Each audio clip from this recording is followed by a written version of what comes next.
orang yang tidak mendapat keadilan, umat Islam yang memperjuangkan keadilan, orang Papua yang memperjuangkan keadilan, itu ngomongnya banyak. Tapi untuk bagaimana tata kelola negara, bagaimana membangun negara, bagaimana melaksanakan tugas keamanan dan pertahanan secara teknis dia tidak paham.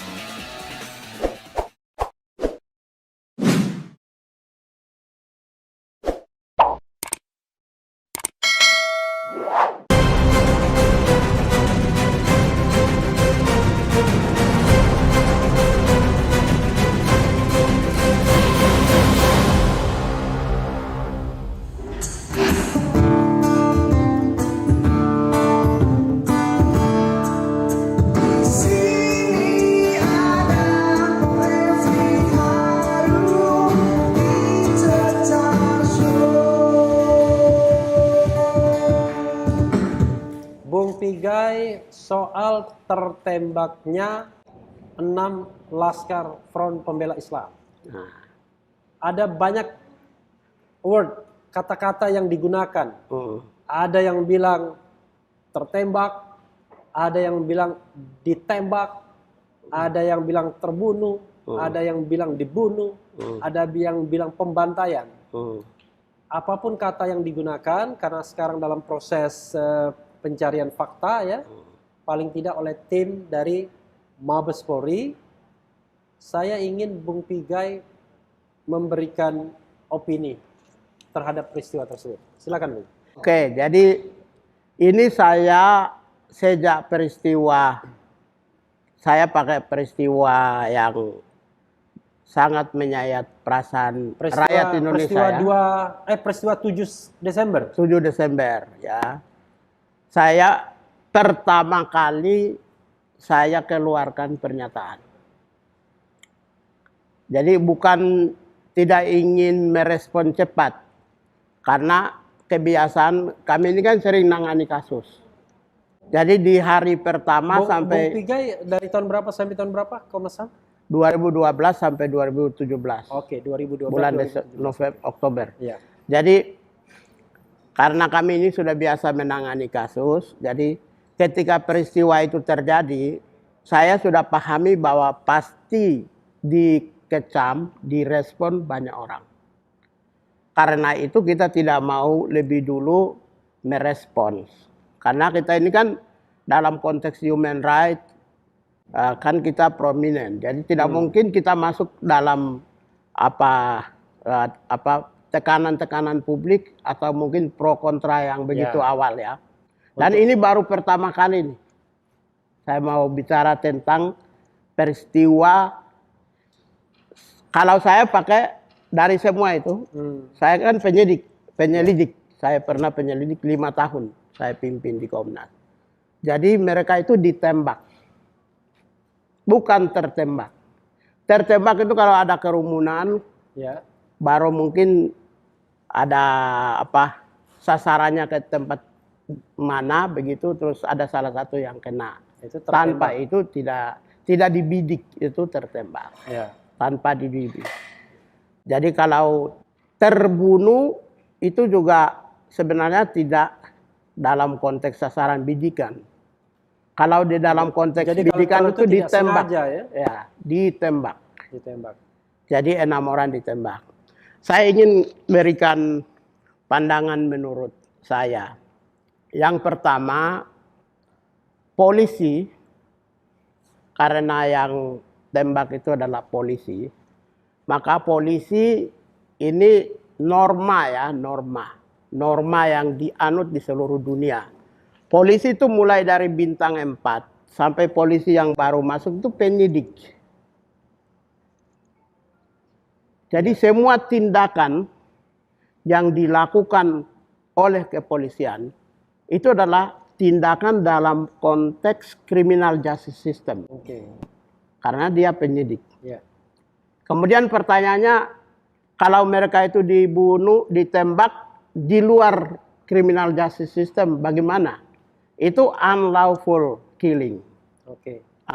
Sebuah pembunuhan internasional juga mengatakan demikian. Saya setuju dengan Amnesty. Ya, sebuah pembunuhan yang tanpa mempertimbangkan hukum atau di luar hukum. Di luar hukum. Atau karena polisi itu adalah penyidik secara otomatis, maka ditembaknya 6 orang itu masuk dalam kategori extrajudicial killing. Extrajudicial killing itu apa, pengamat Australia juga ngomong begitu, extrajudicial killing. Extrajudicial killing itu artinya orang yang dibunuh yang harusnya bisa diproses secara hukum, tapi mereka dibunuh tanpa mempertimbangkan proses hukumnya. Itu extrajudicial killing. Lalu kalau kita lihat tindakan dan perbuatan yang kemarin di kilometer 50 ya. Polisi tentu salah. Karena apa? Semua pelajaran yang diterima, diajari sebagai penyidik dan penyelidik, itu orang-orang yang terduga, diduga, atau tersangka, itu sumber informasi. Sekalipun dia teroris, ada di dalam satu rumah sendiri, Iya. yang itu pun tidak boleh ditembak sampai mati. Iya. Karena dia itu sumber informasi. Oke. Dengan demikian apa yang dilakukan oleh anggota polisi itu menurut saya tentu mereka menentang berbagai aturan. Yang pertama tentu peraturan Kapolri nomor 8 tahun 2009. Nomor 8 tahun 2009 Tentang tentang implementasi tugas kepolisian berbasis hak asasi manusia. Karena semua tugas kepolisian itu harus basisnya berorientasi pada pertimbangan atau koridor hak asasi manusia. Itu dasarnya adalah Perkap 8 2009. Kemudian yang kedua, itu juga sudah melanggar peraturan Kapolri nomor 1 2010 tentang menghadapi kelompok-kelompok anarkis atau kerumunan massa. Dengan dua aturan kepolisian ini, sesungguhnya apa yang perlu dilakukan oleh Presiden, Menko Polhukam, Pak Mahfud MD. Tapi sebelum ke sana, Bung, sebelum Menko Polhukam, saya ingin klarifikasi dulu. Tadi kan Bung mengatakan sumber informasi ya. Terhadap mungkin dugaan tindak pidana dan lain sebagainya. Tapi yang mengherankan publik adalah polisi dalam rangka apa menguntit atau mengikuti Habib Rizik, lalu ketika ketahuan lalu bentrok dengan, katakanlah bentrok atau insiden dengan pengawalnya, kan mereka bukan dalam status sebagai tersangka, jadi bukan begini, melakukan tindak pidana. Kenapa saya mengatakan sumber informasi? Iya. Karena yang dikuntit itu adalah Habib Rizik. Iya. Dengan demikian orang-orang seputaran Habib Rizik itu adalah sumber informasi. Bagaimana bisa menggali informasi secara mendalam kalau sumber informasi tersebut ditembak mati? Dalam konteks ini menurut saya tidak ada aturan di negara ini, aturan kepolisiannya, yang membenarkan tindakan kepolisian.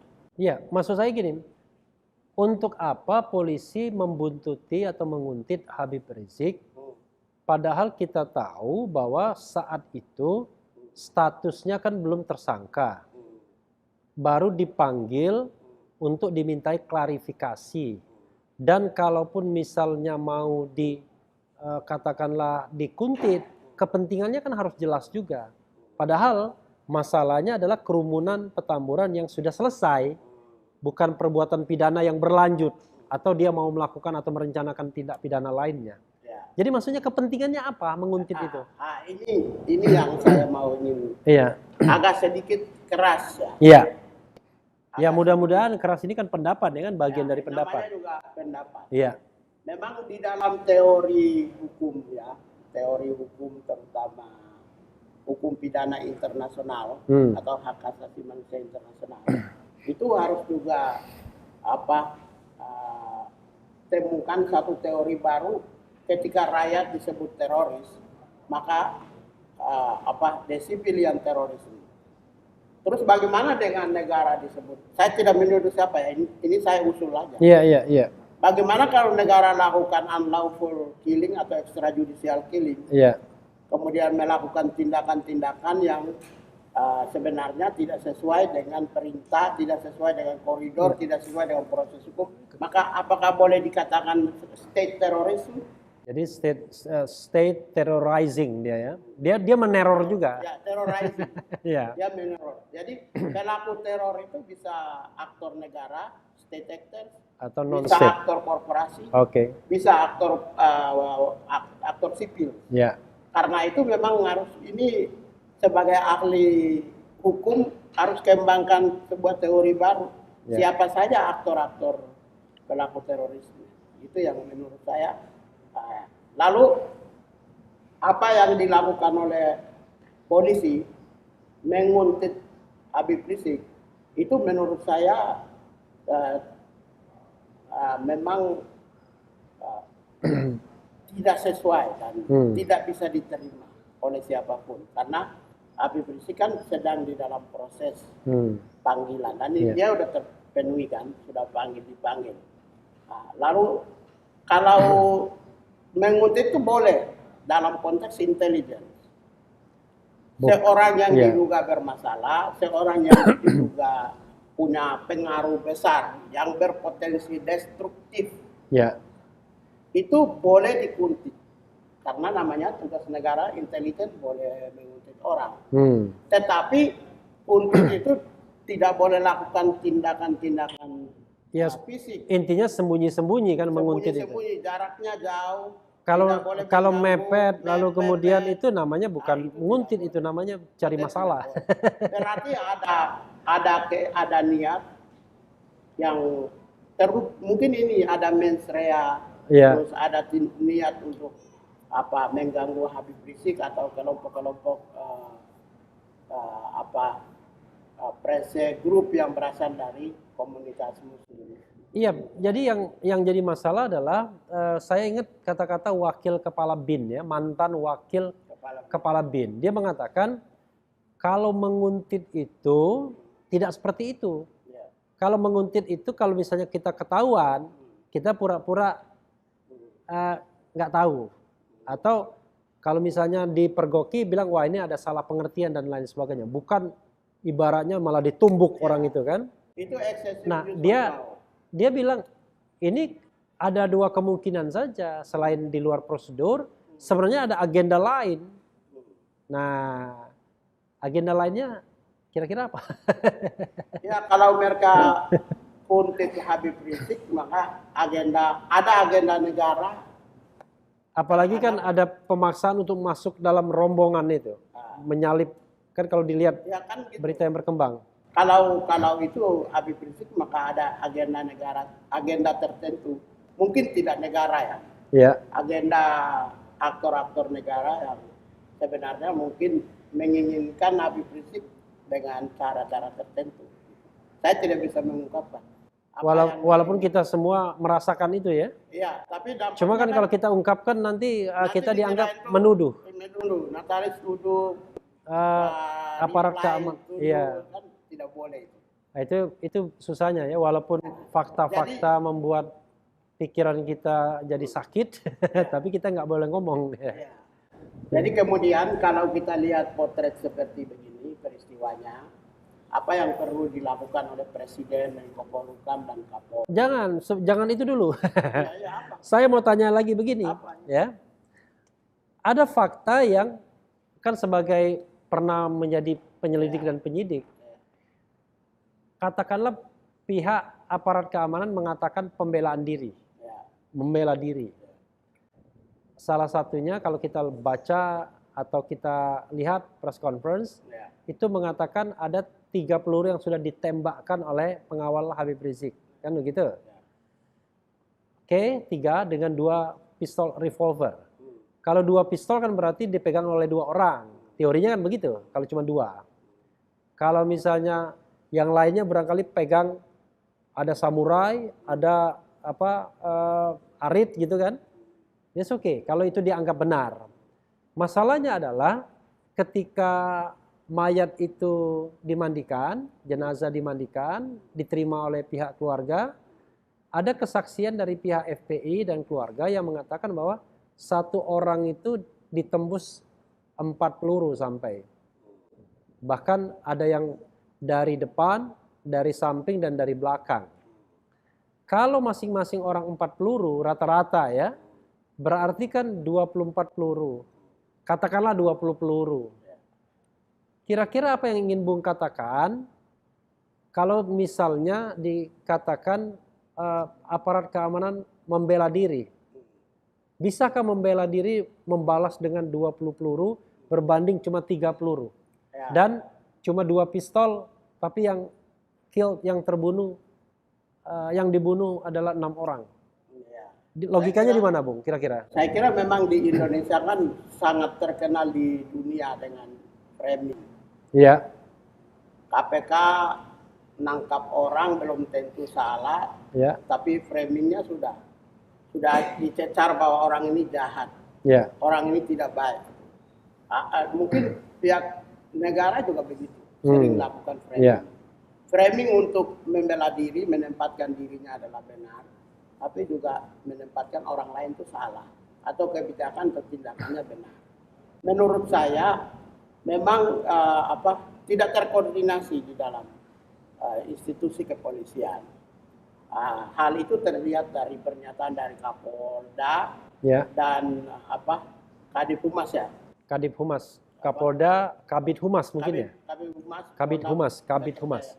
Ada beberapa hal yang bertolak belakang dan bertentangan. Kemudian mereka juga menyatakan bahwa menunjukkan pistol ya. Atau cerulit. Itu hal yang bagi dalam konteks pembelaan diri itu hal yang wajar-wajar saja.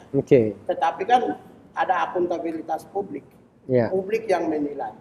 Kemarin pernyataan yang cepat dari FPI itu menjadikan nilainya sama, berimbang.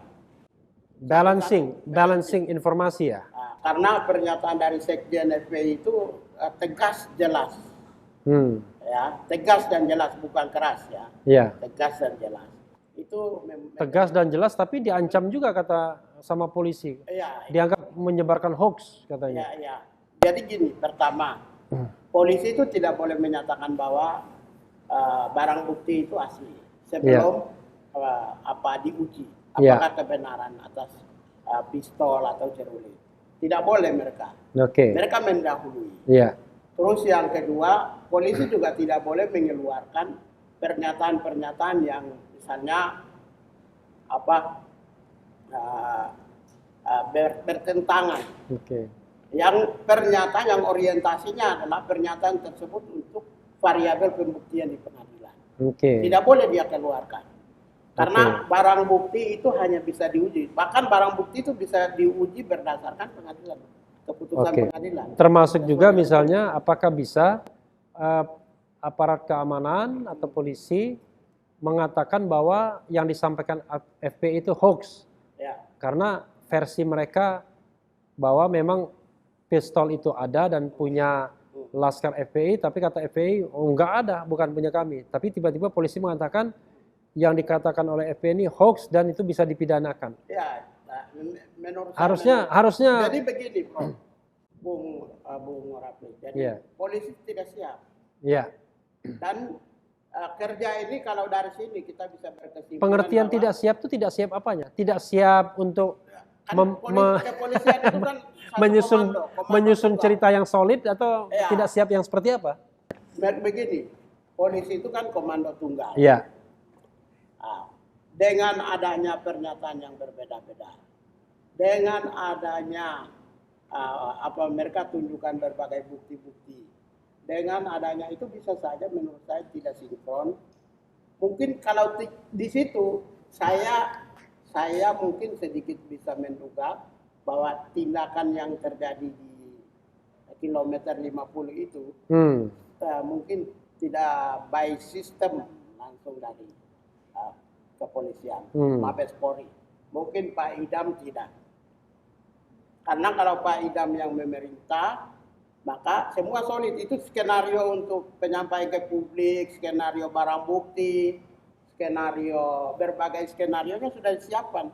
Tapi kalau mereka tiba-tiba gegabah keluarkan pernyataan, itu bukan skenario nya bukan dari Mabes Polri. Gitu ya. Nah, tapi ini menarik ini. Sel tertentu yang muncul. Iya, nah, ini kita menarik ini kan ini. penyidik, bro. Oke. Kami sudah bisa tahu. Oke. Jadi yang ingin Bung katakan sesungguhnya bahwa ada apa istilah Bung tadi sel ya? Iya, ada sel dalam kepolisian yang bergerak sendiri. Iya. Di luar komando. Bisa saja. Tapi begini, apakah ada komando juga tapi komandonya bukan dari Mabes, komando dari tempat lain? Komando dalam konteks, komando tentu ada karena aktor negara, polisi komando tentu ada karena dalam konteks human rights itu Kapolsek itu komando, Kapolres itu komando, Kapolda itu komando, dan kesatuan misalnya Bareskrim itu komando. Ya, tapi kan kita tidak bicara komando tingkat Kapolda ya, karena rasanya kalau komandonya tingkat Kapolda pasti tidak seperti itu. Maksudnya yang ingin saya katakan adalah komando di struktur kepolisian sama komando yang di luar kepolisian yang bisa juga menggerakkan. Iya, mau di dalam kepolisian atau di luar kepolisian, the state actors atau setiap institusi yang digaji oleh negara adalah aktor negara. Satu kesatuan. Apakah dia itu melaksanakan tugas dengan menunjukkan uniform atau tanpa menunjukkan uniform. Itu satu kesatuan. Tanggung jawabnya adalah state responsibility. Jadi tidak bisa individual. Jadi Bung ingin mengatakan bahwa kejadian tanggal 7 Desember itu aparat keamanan mutlak salah begitu? Yang jelas kalau dilihat ya, saya kan tidak bisa mengatakan mutlak salah. Oke, saya mancing. Aparat keamanan jelas melanggar peraturan Kapolri nomor 8 2009. Implementasi tugas kepolisian berbasis HAM. Yang kedua, mungkin juga tidak sesuai dengan tahapan-tahapan proses mengalami kelompok massa anarkisme. Perkap nomor 1 2010. Tapi kalau sekedar melanggar Perkap, peraturan Kapolri ringan sekali. Apakah menghilangkan nyawa itu bukan melanggar konstitusi, the right to life, melanggar hak hidup? Tapi gini, di dalam proses kepolisian itu, sekarang menjadi itu tadi untuk melihat prosedur ya, mulai prosedurnya, menjadi pertanyaan yang cukup menggelikan saya saat ini. Biasanya polisi itu kalau salah dan sudah menjadi perhatian publik, itu pimpinan terutama Kapolri biasanya lakukan demosi atau mutasi dulu. Demosi mutasi itu ada dua tujuannya. Pertama itu meredam gejolak opini, mendamai, mendinginkan suasana. Yang kedua itu adalah tujuannya agar proses peradilan itu berjalan secara jujur dan adil, supaya independen, imparsial. Tapi Kapolri sebentar lagi pensiun. Januari nanti pensiun beliau. Bukan soal Kapolri, ini kan tanggung jawab Kapolri. Karena institusi polisi itu tanggung jawabnya Kapolri. Secara politik kepolisian itu tanggung jawabnya adalah Menko Polhukam. Dan secara kenegaraan dalam konteks negara yang tanggung jawabnya adalah presiden. Karena itu ini kan tugas teknis. Harusnya Pak Kapolri itu melakukan demosi atau mutasi terhadap misalnya siapa penanggung jawab komandonya. Menurut Bung siapa penanggung jawab komandonya? Ya, itu yang tahu tuh orang yang melakukan. Kan kalau kita lihat bahwa ini adalah Polda Metro Jaya, kan berarti kan Kapolda Metro Jaya dong berarti. Wilayah hukum. Wilayah hukumnya ya, tapi belum tentu dia komandonya. Ya, wilayah hukum ya. Tapi kalau siapa penanggung jawab komando itu menurut saya yang tahu Kapolri. Kapolri sudah pasti tahu. Tadi Bung ingin mengatakan Menko Polhukam harusnya apa Bung? Secara politik. Secara politik. Penanggung jawab politik. Politik bidang keamanan ya. Politik keamanan. Jadi apa yang harus dilakukan Menko Polhukam? Ya kalau misalnya Kapolri secara teknis tidak bisa lakukan demosi dan mutasi, maka ini bisa tanggung jawabnya bisa diambil oleh Menko Polhukam. Sebaiknya Menko Polhukam melakukan apa? Kalau melihat kondisi saat ini. Yang pertama proses gini, Menko Polhukam tidak boleh diam. Kok Menko Polhukam selalu kritik bahasanya? Menko Polhukam tidak diam, tapi tidak mengaku FPI. Bukan. Menko Polhukam itu banyak ngomong. Ya, berarti Tapi tidak diam dia. Banyak bicara menentang orang-orang kecil. Oke. Orang miskin, orang yang tidak mendapat keadilan, umat Islam yang memperjuangkan keadilan, orang Papua yang memperjuangkan keadilan, itu ngomongnya banyak. Tapi untuk bagaimana tata kelola negara, bagaimana membangun negara, bagaimana melaksanakan tugas keamanan dan pertahanan secara teknis dia tidak paham. Karena seorang pemimpin itu tidak boleh ngomong yang gimmick-gimmick. Menko Polhukam lebih banyak ngomong gimmick. Menko Polhukam ini itu, Prof. Mahfud, mohon maaf ini kritik dari Pak Natalis Pigai. iya, itu saya yang kritik. Dia lebih banyak gimmick. Saya bisa tunjukkan mungkin sudah 1000 gimmick yang dia udah keluarkan. Mungkin. Tapi kalau by design kan masalah. Iya. Untuk terus terang itu kan. Ya siapa suruh makan uang negara dan dapat jabatan kalau tidak mau ingin bertanggung jawab? Siapapun ya. Kita tidak bilang cuma orang-orang tertentu yang menjabat. Seorang pemimpin yang diberi tugas, sudah sumpah di depan undang-undang, NKRI, Pancasila, Garuda, itu harus jujur dong, apa adanya. Kamu kan makan uang dari rakyat, hasil keringat rakyat. Ya, dikasih segala kemudahan, fasilitas, prestise, harga diri. Ya makanya saya ambil posisinya adalah jabatan pembela kemanusiaan. Itu dua jabatan yang punya bergengsi, sama seperti menteri. Jabatan pembela kemanusiaan.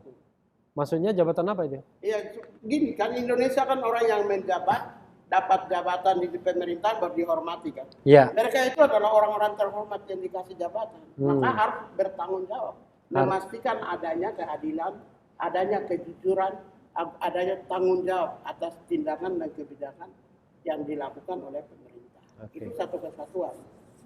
Bung, ada lagi yang mau disampaikan soal ini? Itu yang tadi demosi mutasi itu adalah proses disiplin internal. Sampai sekarang kita belum lihat. Pak Idam, Kapolri harus bisa lakukan demosi mutasi. Ya, tapi persoalannya demosi mutasi itu kan kalau pihak aparat keamanan merasa bersalah.